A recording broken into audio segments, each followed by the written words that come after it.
Kalau kum artinya lengan. Assalamualaikum, lengan arti kum. Jauh larinya kan? Itu bahasa Arab ya. Karena saat Imam Syafi'i tadi sudah seyoknya kaum muslimin mempelajari bahasa Arab. Ya. Cuma sebagian orang nggak tahu. Oh, sugesti untuk bahasa Arab seperti itu. Ada pelajaran bahasa Arab bayar, dia bilang belajar kok bayar. Begitu ada gratis, kurang serius ini. Buktinya gratis. Suruh itu kalau yang bayar. Itu kita orang Indonesia. Ya, ada yang gratis, dia sepelekan. Ada yang bayar, beralasan belajar kok bayar. Tapi kalau untuk belajar dunia, masya Allah, keluar hadisnya, menuntutlah ilmu walau kecil sekali, itu hadis palsu. Ya. Coba perhatikan, kita kembali lagi kepada syarah hadis di atas. Sebelum Nabi berkata dunia itu manis dan hijau, Nabi gunakan kalimat inna dunia, penekanan. Artinya Nabi betul-betul serius mengingatkan kita tentang dunia ini. Inna dunya hulwatun khadirah. Dunia itu manis dan hijau. Nabi tidak menyebutkan dengan sifat lain, tetapi yang Nabi sebutkan, Nabi pilih sifat manis dan hijau. Karena dua sifat ini cocok untuk keumuman manusia pada dasarnya. Secara dasar, secara umum, tidak ada manusia yang tidak suka kepada sesuatu yang manis dan kepada sesuatu yang hijau. Betul nggak? Ya kan? Mau cari istri, carinya yang manis atau yang pahit? Atau mau menikah, cari wanita yang manis atau yang pahit? Yang manis, ya kan? Manis. Makanan juga demikian. Tetapi ingat, sesuatu yang manis kalau overdosis, kalau berlebihan bermasalah, ya kan? Apalagi untuk orang yang sudah ada penyakit. Jangankan berlebihan makan yang manis, sedikit pun bisa berbahaya. Inilah bagaimana tajamnya perumpamaan dari dunia manis. Ini untuk mengingatkan kita tentang bahayanya berlebih-lebihan dengan dunia. Sebagaimana bahayanya kita berlebih-lebihan dengan sesuatu yang tajam kan? Perumpamaan dari Nabi. Makanya disebutkan oleh para ulama, di antara mukjizat yang Allah berikan kepada Nabi, beliau diberikan jawami'ul kalim. Beliau diberikan jawami'ul kalim. Mampu mengeluarkan kata-kata yang simple, ringkas, pendek, tetapi luas maknanya. Sangat mencakup dan sangat tajam bahasanya. Jawami'ul kalim. Nabi menyatakan dunia ini manis. Sesuatu yang manis kalau dia digunakan, dikonsumsi berlebihan, rusak. Apalagi orang yang memang sudah rusak, dia kena DE misalkan, sedikit kena manis langsung kacau. Demikianlah dunia, berlebihan kacau. Lost control dengan dunia menjerumuskan kita ke dalam neraka. Terlalu ambisi kepadanya membuat kita jatuh kepada sifat syubhat. Membuat kita lupa akan kematian dan akan perjalanan yang masih begitu panjang dan mengerikan setelah kematian. Sifat yang kedua kata Nabi, khadirah, hijau. Manis tadi adalah sebuah sifat yang disukai oleh keumuman manusia dalam beberapa hal, dan secara khusus dalam makanan. Setelah itu Nabi pilih dari sisi warna adalah hijau, karena pemandangan yang paling menyejukkan adalah pemandangan yang hijau. Orang yang ingin camping cari gunung yang hijau atau gunung yang kering kerontang? Orang mau ke taman bunga cari taman bunga yang kuning merah atau yang hijau? Hijau, ya kan? Pemandangan yang menyejukkan untuk keumuman manusia adalah pemandangan yang hijau. Dua sifat ini dipilih oleh Nabi karena pemandangan yang hijau memukau, menyejukkan hati. Dunia, ya, dia menyejukkan hati, menyejukkan pandangan, membuat manusia terpukau dengannya. Tetapi kalau dia lost control, tapi setelah itu dia dapat menyeret manusia ke dalam neraka Allah. Kenapa Nabi memilih hijau? Karena pemandangan yang paling memukau adalah pemandangan yang hijau, dan setiap pemandangan yang hijau pasti akan kering kerontang setelah itu. Begitulah dunia. Memang dia memukau, enak, lezat, nikmat awalnya. Setelah itu meresahkan, melelahkan, mungkin melahirkan kegundah gulanaan, melahirkan kegelisahan, melahirkan kekhawatiran, melemahkan iman. Jadi dalam Al-Quran Allah menyatakan, wa dhurib lahum mathalan hayati dunya kama in anzalnahu minas sama' fakhtalata bihi nabatul ardi fa asbaha hashiman tadruhu riyah wa kana Allahu ala kulli syai'in muqtadira. Berikanlah perumpamaan untuk mereka tentang dunia ini. Dia seperti air hujan yang turun ke bumi, kemudian menumbuhkan tumbuhan yang hijau, fa-asbaha hashiman. Kemudian tumbuhan yang hijau itu menjadi kering kerontang, tadruhu riyah, akan diterbangkan oleh angin-angin. Itulah dunia. Begitu kita mati baru sadar. Alhaakumut takatsur hatta zurtumul maqabir. Jadi gempa hancur, ditelan oleh bumi semua harta-hartanya. Keluarganya ditelan oleh bumi di depan matanya, dia tidak bisa buat apa-apa.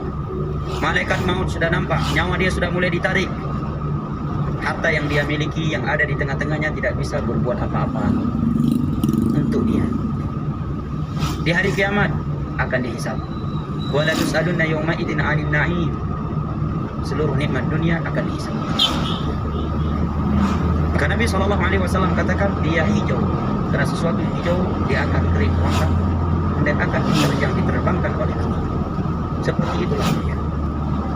Alhaakumut takatsur hatta zurtumul maqabir. I'lamu annama al-hayatud dunya la'ibun wa lahu wa zinatun wa tafakhurun wa takathurun bainakum fil amwali wal aulad. Kata Allah Jalla wa Ala, dunia itu ketahuilah oleh kalian adalah tempat permainan semata. Permainan semata. Huru hara. Maka kita renungi jemaah. Sesekali kita duduk. Andai kata kita mau terikat dengan agama Allah. Andai kata maunya kita di dunia ini adalah melampiaskan hawa nafsu kita.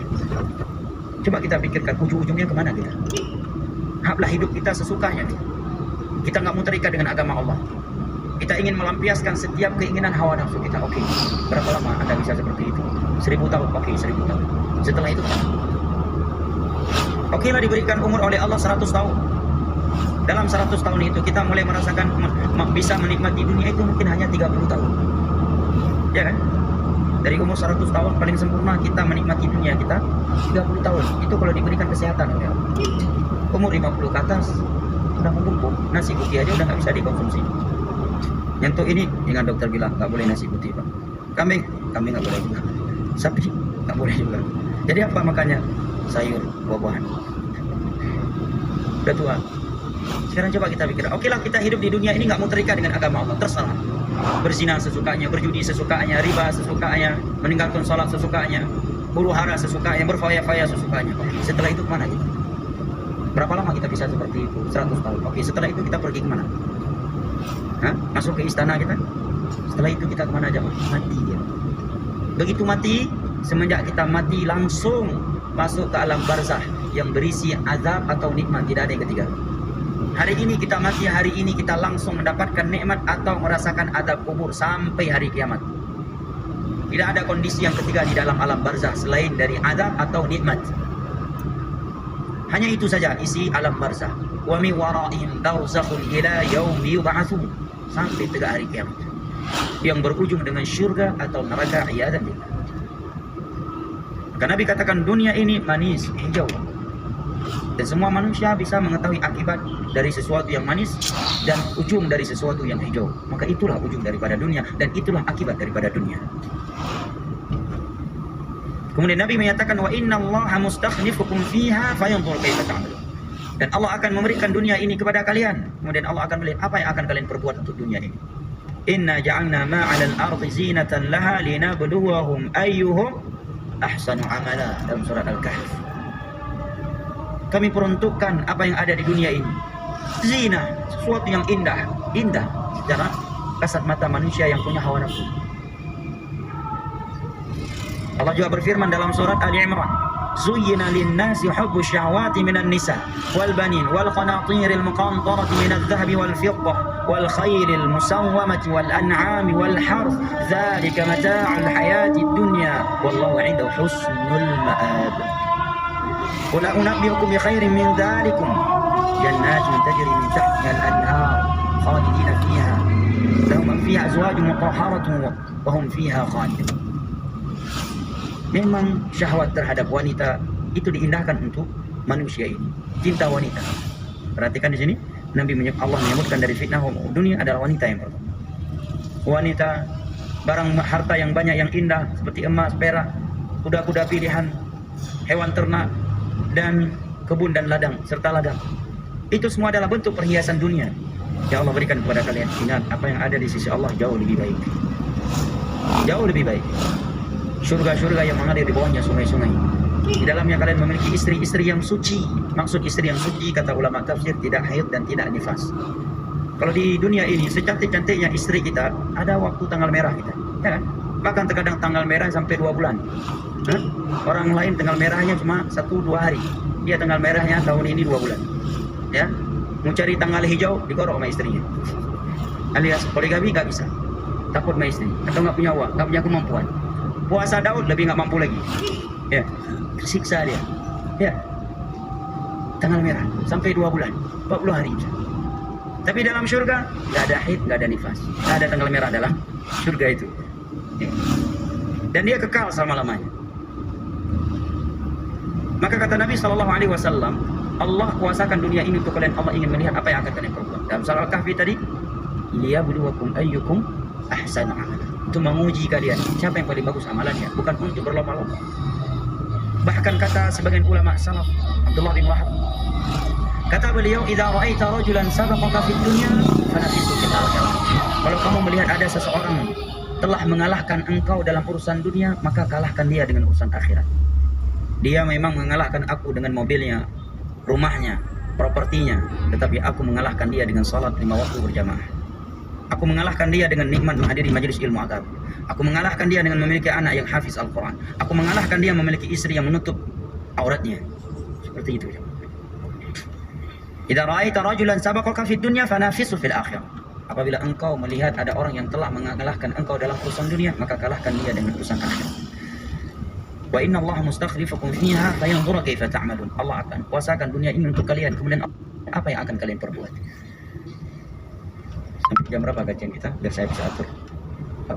Mana pengurusnya? Sampai jam berapa kajiannya? Jam 6. Baik. 2 menit lagi berarti ya. Atau nih bagaimana mau saya press? Baik. Kemudian Nabi menyatakan, maka takutlah oleh kalian dunia dan kaum wanita. Perhatikan, kata Nabi, takutlah dunia. Nabi tidak menyatakan cintailah oleh kalian dunia. Justru Nabi meminta kita untuk takut kepada dunia. Dan tentunya takut dari sesuatu tidak mesti meninggalkannya. Seperti Allah menyatakan anak istri fitnah, bukan berarti kita tinggalkan, tetapi dikelola, dibimbing dengan cara yang baik. Karena Islam bukanlah agama yang memerangi kekayaan. Sebagaimana Islam bukanlah agama yang menyuruh penganutnya untuk hidup miskin.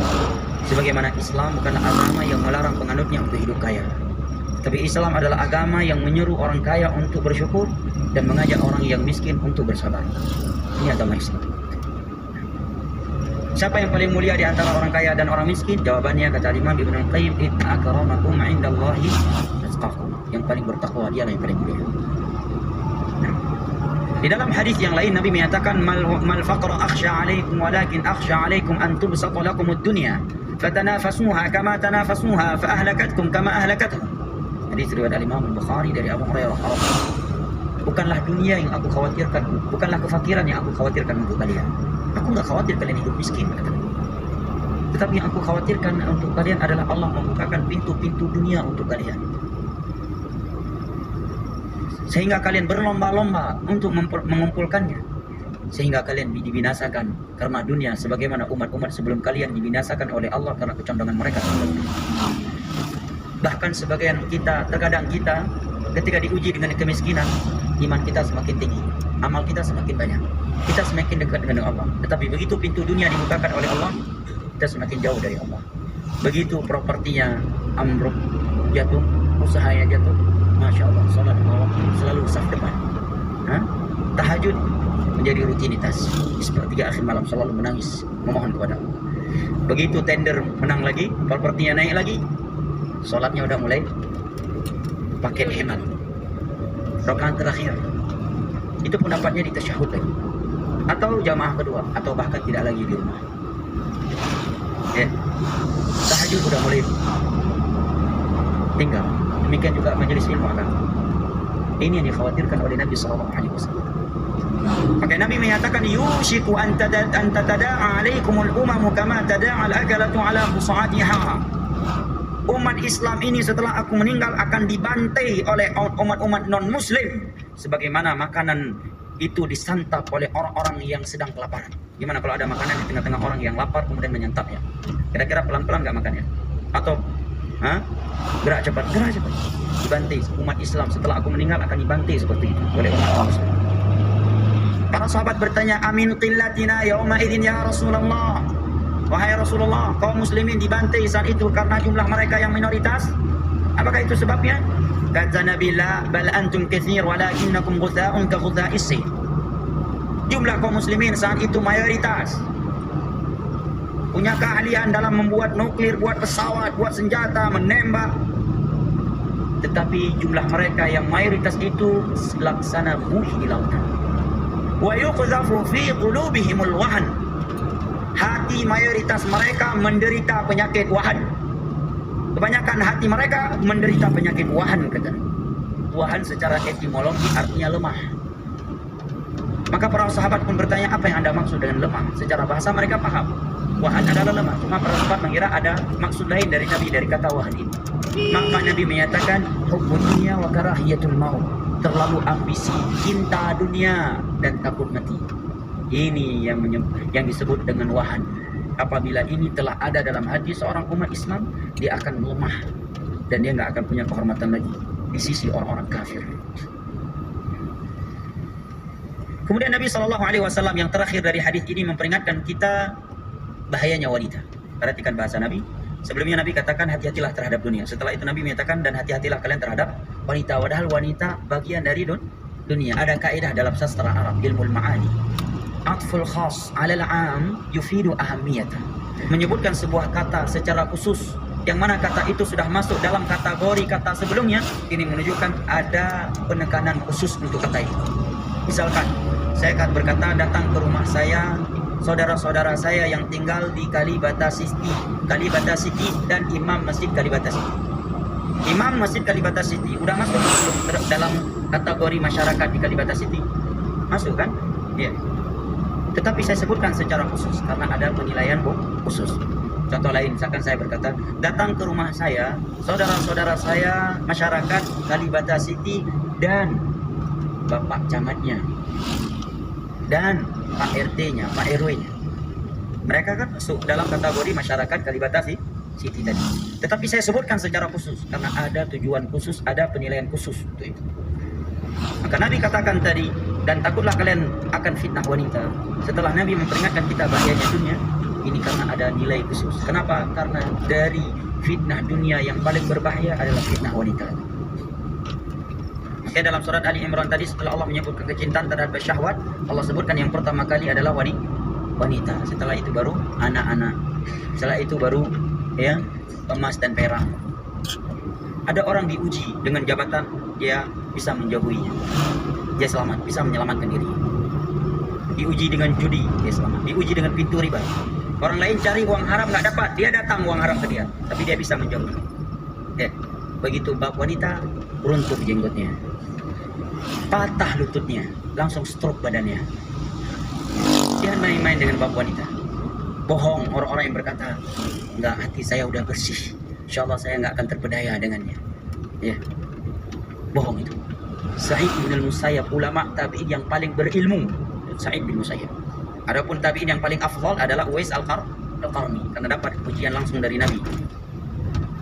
Tetapi tabi'in yang paling berilmu adalah Sa'id bin Musayyab, menantunya sahabat Nabi Abu Hurairah radhiyallahu anhu. Di umur beliau yang sudah lanjut usianya, buta lagi. Apa yang beliau katakan? Ujian dunia yang paling aku takuti, yang paling aku takutkan adalah Allah meletakkan seorang budak sahaya yang utamakan wanita di samping. Takut mereka. Oleh karenanya saking besarnya fitnah wanita, pintu-pintu untuk ke situ ditutup semua oleh Allah. Wala taqrabuz zina. Allah tidak menyatakan jangan lakukan zina, tetapi Allah katakan jangan mendekati zina. Artinya seluruh pintu yang bisa menjerumuskan kalian ke dalam zina, tutup itu, jauhi itu. Di antaranya apa? Di antaranya larangan berjabat tangan dengan selain wanita yang bukan mahram. Sampai-sampai Nabi bersabda, la an yut'ana ahadukum fi ra'sihi bi mikhyatin min hadidin khairul lahu min an yamusa yada imra'atin la tahillu. Ditusuknya kepala kalian dengan jarum daripada besi, lebih baik daripada kalian berjabat tangan dengan lawan jenis yang bukan mahram. Hadis dari Imam Tabarani dari Maqil bin Yassar dengan sanad disahihkan oleh Syekh Al-Albani. Loh Ustaz, nggak enak Ustaz kalau nggak jabat tangan sepupu Ustaz. Saya dari kecil di rumahnya beliau nggak enak. Ya udah, kalau memang enak ditusuk kepala dari besi, silakan. Pilih lebih enak mana. Anda di Jamaohin hanya 1,5 jam ditusuk kepala dari besi dalam neraka Allah, satu harinya paling pendeknya seperti 1000 tahun di dunia ini. Sebagian harinya lagi, yang lainnya panjangnya khamsina alfana, seperti 50.000 tahun di dunia ini. Silakan pilih. Allah berikan pilihan untuk kamu, nggak ada yang memaksa kamu. Oh, Ustadz, saya akan dibilang sombong nanti kalau saya nggak kasih tangan. Yang lain semuanya berjabat tangan, saya sendiri nggak akan kasih tangan. Orang akan bilang saya sombong. Justru dengan Anda berjabat tangan dengan wanita yang bukan mahram, Anda sombong dalam Islam. Karena definisi sombong, kata Nabi, batarul haq wa qamtuna, menolak kebenaran yang datang dari Al-Quran dan hadis dan merendahkan manusia. Itu definisi sombong dalam agama kita. Ditutup oleh Nabi agar kita tidak terjumus ke dalamnya. Makanya orang yang sudah terbuka di depannya pintu zina, bahkan dia sudah berada di dalamnya, lantas dia mampu meninggalkan perzinaan zina tersebut, maka diberikan pahala yang cukup besar dalam agama ini. Sebagaimana yang diriwayatkan oleh yang diriwayatkan oleh Imam Al-Bukhari dan Muslim dari Abu Hurairah radhiyallahu anhu dari Nabi sallallahu alaihi wasallam. Nabi bersabda, "Sab'atun yudhilluhumullahu yauma la dhilla illa dhilluh." 7 golongan yang akan mendapatkan naungan Allah di hari kiamat, di padang mahsyar pada hari yang tidak ada naungan kecuali naungannya Allah. Di antaranya kata Nabi apa? Rajulun da'atu imra'atun dzatu mansibin wa jamalin wa qala inni akhafullah. Adalah seorang lelaki yang dirayu, digoda oleh seorang wanita yang memiliki kedudukan dan kecantikan. Ini 2 sifat yang cukup menggoda kita, ya kan? Udah dia cantik, dia bangsawan lagi, punya kedudukan lagi. Punya kedudukan, punya kecantikan. Dia mengajak lelaki ini untuk berzina, tetapi lelaki ini berkata, aku takut kepada Allah. Dan itu nggak mudah jamaah, ngomong mudah, menyampaikan mudah. Coba kalau sudah dihadapkan seperti itu, pitam kita, stroke, langsung bergetar lutut ini. Apalagi syaitan mulai ngasih syubhat. Innallaha ghafurur rahim. Qadarullah, bagaimana lagi? Allah juga Maha tahu kan. Yang penting kan dan bid'ah. Tambah lagi syubhatnya. Tambah satu lagi. Bulan depan juga mau umroh di sana, nanti bayi-bayi istighfar di depan Ka'bah. Boleh, syubhat pitam dia. Orang kalau udah di depan syahwat pitam dia. Akal sehatnya putus. Pertimbangan yang jauh mentok. Pitam langsung. Apalagi kena syubhat tadi. Innallaha ghafurur rahim. Qadarullah. Salat di antara 5 waktu, menghapuskan dosa-dosa sebelumnya. Puasa bulan depan insyaallah umrah. Ya, insyaallah di sana fokus di raudhah nanti, ya. Istighfar di depan Ka'bah. Yang penting bukan syirik dan bid'ah. Wah, mantap sudah syubhatnya. Kata Imam Ibn Al-Qayyim, orang kalau sudah jatuh kena syubhat ditambah syahwat lagi, enggak mungkin dia selamat. Fayas minhu, pesimislah kamu dari dia kalau Allah tidak menyelamatkan dia. Ada orang jatuh ke dalam kekeliruan karena syubhat. Secara syahwat nggak terlalu, ini lebih mudah untuk dinasihati. Begitu dikupas permasalahan tersebut secara ilmiah, dia akan kembali. Atau orang yang syahwat, dia tahu itu haram, tapi karena syahwat saja. Begitu diingatkan neraka Allah, mudah dia. Tapi ini masalahnya, dari sisi sifatnya memang dia ingin itu, sedang mencari-cari pembenaran. Memang dia suka misalkan musik, dia suka berjabat tangan dengan wanita yang bukan mahram. Cuma kok selama ini ada dalil-dalil yang nggak membolehkan, tiba-tiba muncul guru agama yang kasih angin untuk itu, kasih angin. Tahu ya kasih angin ya? Dikasih angin. Nggak apa-apa. Yang penting hati kita, ini baru ustadz yang hikmah, ustadz yang paling tahu perasaan umat. Nggak apa-apa kok, ada dalilnya kok. Udah, orang yang seperti itu nggak mungkin balik lagi, nggak mungkin balik. Kalau Allah tidak menyelamatkan dia memang suka popularitas, ya. Ditambah lagi ada yang ngasih syubhat, ya, kamu ini public figure, kamu kasih nasihat, kamu udah biar orang dapat ide. Akhirnya dia berlarut-larut seperti itu, seperti lilin. Dinasihati, kamu belajar dulu akhirnya. Nggak bisa lagi. Karena syahwat dan syubhat sudah bertemu. Kata Imam Ibn Qayyim, kalau syahwat dan syubhat sudah bertemu di hati seseorang, fai'as minhu, pesimislah kamu dari dia. Nggak akan kembali lagi dia, kecuali rahmat Allah turun untuknya. Karena kalau dia dapat syubhat tanpa syahwat, terangkat permasalahan ilmiah, selesai, ya kan? Ya. Atau syahwat, dia tahu hukumnya, lebih mudah untuk dikembalikan. Diingatkan neraka Allah, diingatkan kematian. Tapi ini masalahnya, dia udah kena syubhat dan syahwat juga. Syubhat kena, dan dari sisi tipikalnya memang dia suka hal-hal yang seperti itu, suka tampil, suka dengan maksiat itu, dan seterusnya. Terus nggak akan kembali lagi, nggak akan mendengar nasihat kita. Bahkan orang yang memberi nasihat kepada dia akan divonis salah, bahkan akan dibantah oleh dia.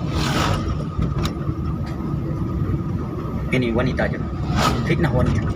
Makanya kita tahu hadis yang sangat panjang dalam Riyadhus Shalihin, 3 orang yang terkunci di dalam sebuah gua kan. Begitu mereka jalan masuk ke dalam gua, tiba-tiba gua tersebut tertutup. Di antara mereka dari 3 orang ini berdoa kepada Allah, bertawasul dengan amalan solehnya, bahwa dia di dunia pernah ingin berzina dengan sepupunya, anak paman yang sangat cantik dan sangat ia cintai. Dia berikan ketika anak pamannya itu datang kepadanya meminta bantuan, dia bilang saya akan berikan tapi dengan syarat kamu mau berzina dengan saya. Falamma jalastu baina syu'abiha, tatkala aku telah berada di atas pahanya. Ini kan kondisi nggak mungkin lagi orang meninggalkannya, ya kan? Di belakang tembok aja bisa meletus tembok untuk bisa berjumpa, apalagi sudah berada di atas paha, ya kan? Tembok bisa meletus, ya, demi menemui si dia. Lantai 11 tanpa alif pun siap turun dan siap naik, ya kan? Kalau untuk wanita sebagian orang, ini sudah berada di atas pahanya. Kemudian dia berkata kepadaku, ya Allah, ittaqillaha wa la tafawwad khataman illa bihaq. Takutlah kamu kepada Allah, jangan kamu patahkan cincin seseorang dengan hak. Maksudnya jangan melakukan dengan cara zina, bukan dengan cara syar'i. Fataraktuha, aku pun langsung meninggalkan dia seketika itu karena sudah di atas paha. Kemudian aku biarkan emas itu dibawa oleh dia, sekalipun dia belum menaikkan syaratnya. Maka ya Allah, andai kata dahulunya aku meninggalkan zina tersebut karenamu, maka bukalah pintu bawah ini. Maka pintu bawah pun terbuka. Besar ya keutamaan ya Allah berikan untuk orang-orang yang mampu meninggalkan zina. Apalagi kalau dia sudah berada di atas, tak mudah jemaah. Apalagi kalau kita sempat diuji oleh Allah seperti Allah menguji Nabi Yusuf. Wa rawajatul lati wa fi baitiha an nafsi wa khallaqatil abwaaba wa qalat hayta la qala ma'adallah. Pintu-pintu jendela istananya telah ditutup oleh istri Raja Mesir. Kemudian dia berkata kepada Nabi Yusuf, "Hai talak, silahkan wahai Yusuf. Gimana antum? Hah? Antum masuk hotel, atau masuk kos, tiba-tiba masuk wanita artis lagi. Membuka seluruh pakaiannya, tidak ada sehelai benang pun tersisa di tubuhnya. Kemudian dia berkata, silahkan wahai fulan. Kalau kamu nggak mau, saya akan berteriak bahwa kamu memperkosa saya. Tapi kalau kamu mau, saya akan berterima kasih." Gimana itu? Apa nggak? Langsung rontok ini rambut, ketombe langsung hilang semuanya. Ya, lutut langsung gemetar, ya, gigi langsung berjatuhan, langsung ompong di sana. Subhanallah, berat ya mah, berat. Apalagi Nabi Yusuf yang menggoda beliau istri Raja Mesir. Pengemis Mesir aja kalau goda antum bisa rontok jenggot antum dan anak. Rontok jenggot kita kalau sempat digoda oleh pengemis Mesir. Sejelek-jeleknya orang Mesir yang laki ya, nggak ada yang hidungnya angka 8, semua hidungnya angka 7. Itu jelek-jeleknya orang Mesir. Orang Indonesia kan katanya si fulan ganteng, si fulan cantik, pada hidungnya angka 8. Orang Mesir jelek-jelek yang orang Mesir hidungnya angka 7, nggak ada yang angka 8. Nah ini istri raja, nggak mungkin kan raja cari istri yang jelek. Ada raja, saya ini yang penting solehah. Saya yang cari istri yang penting solehah. Saya kan putra raja, apa namanya, pangeran. Saya nggak mau cari istri, saya mencari istri yang solehah aja, nggak perlu yang cantik. Somalia mau boleh, yang penting solehah. Itu bukan raja namanya, ulama pun nggak. Karena nggak dianjurkan dalam Islam mencari yang jelek, nggak dianjurkan. Kita disuruh cari istri yang cantik untuk menjaga pemandangan kita, ya kan? Namun lebih diutamakan dari sisi nilai agama. Istri Raja Mesir. Apa yang pertama kali Nabi Yusuf katakan? Ya ma'adallah. Ya Allah, aku berlindung kepadamu. Beliau serahkan dirinya kepada Allah. Beliau tidak tertipu dengan kecerdasan dan kesolehannya. Mungkin kalau ada orang yang sesoleh Nabi, orang yang soleh, mungkin dia akan berkata kepada wanita, kamu nggak usah goda saya ustaz, nggak akan jatuh, friend, nggak jatuh, ya kan? Saya ini soleh, kamu nggak usah goda saya, nggak usah coba-coba sama saya. Nabi Yusuf nggak demikian jemaah. Beliau menampakkan kelemahan beliau di hadapan Allah. Ma'adallah, ini yang pertama kali keluar dari mulut beliau. Laula ar'a burhana rabbi, kemudian beliau mengenang akan kebesaran Allah, mengingat nama-nama Allah dan sifat-sifatnya yang maha tinggi dan maha indah, mengingat kematian.